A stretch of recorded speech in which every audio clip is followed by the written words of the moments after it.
you could, and then it would eventually set up like this wavy rhythm effect and it would float off on the ground. But just for a moment, I considered the possibility that I had a haunted pool table, you know? So, that's that level of suggestion, is interesting. That can be translated into DMing as well, right? So we talk about like how a little bit of suggestion lets the player's imaginations kind of like run wild. So Mm-hmm.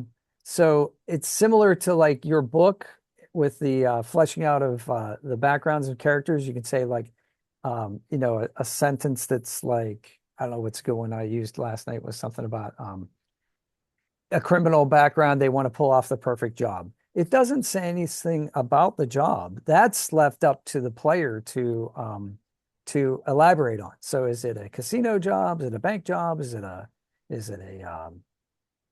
find or replace? Is it a rescue from kidnapping? I mean, what's the job? So I just think it's amazing how much of what we do with Dungeons and Dragons is really the igniting of people's imaginations and letting them tell the story in their head. And writing the compendium really helped me focus in on that of like, what is the right level of detail?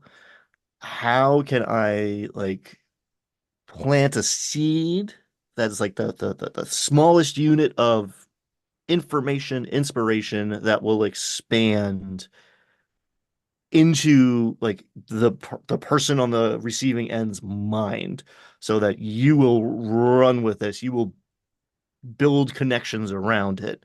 Um, and that has deeply affected my dungeon master style in the last year or so. Drew me towards Dolmenwood. Dolmenwood is a great example of that, Yeah, of just like the like three descriptive words. They're almost always adjectives, but like three or four good words is better than three or four paragraphs by a long shot. Same thing with rune descriptions, same thing with character descriptions, NPCs, whatever. sure.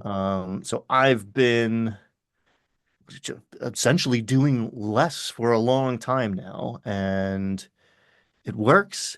And now, especially last night, I'm getting better and better at being comfortable doing less because it feels like as the dungeon master, it's your job to fill the space, Right. drive the action, set the pace. Um, and from the other side, I want more player agency and control and involvement. And I do let my players set the tone to a large degree. Hey, here's all of the kinds of D&D. Do you gravitate more towards combat or social, or like, all right, you're in town. Do we want to RP out a whole day's worth of shopping, or do we just want to like handle the bookkeeping between